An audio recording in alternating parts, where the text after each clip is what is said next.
मित्रांनो, तुमच्यासाठी नवीन वर्षाचा एकदम धमाकेदार प्राईजमध्ये गाडी घेऊन आलेली व्होल्क्सवॅगनची वेंटो, तुमच्या सर्वांची आवडती गाडी MS14 पासिंगमध्ये पिंपरी चिंचवड पासिंग गाडी आलेली आपली स्वतः मोटर्समध्ये. तर तानाजी सर आहेत. तानाजी सर, नमस्कार मित्रांनो. एकदम स्वस्तामध्ये गाडी देणार आहे ह्यावेळेस आपण. नवीन वर्षाचा धमाका आहे हा.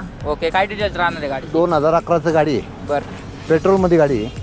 पेट्रोल ॲव्हरेज 16 ते 17 ॲव्हरेज भेटतो गाडीला. बरं आणि गाडी सिल्वर कलरमध्ये आहे. आतून कुशन देखील चांगलं आहे गाडीचं. गाडीला स्क्रीन टच टेप आहे, रिव्हर्स कॅमेरा आहे. आपण कोट करतोय 2,40,000ला. आणि आपण फायनल व्हिडिओमार्फत जर गाडी घ्यायला आला तर आपण 1,90,ला गाडी देऊ. त्या बाजू 1,90,ला डायरेक्ट हो. 2,40 पासून डायरेक्ट हो, 1,90. हे नवीन वर्षाची ऑफर आहे आमची. तर नक्कीच मित्रांनो, स्क्रीनवर नंबर आहे. सर, गाडी घ्यायला यायचं कुठं? पुणे पिंपरी चिंचवड हिंजवडी IT पार्क ह्या ठिकाणी आपलं ऑफिस आहे. तर स्क्रीनवर माझा नंबर दिलेला आहे, त्याच्यावर तुम्ही कॉन्टॅक्ट करू शकता. तर नक्कीच मित्रांनो, गाडीची नक्कीच डील करा. तानाजी सर आहेत. 1,90,ला फायनल देणार आहेत गाडी. तर गाडीची टायर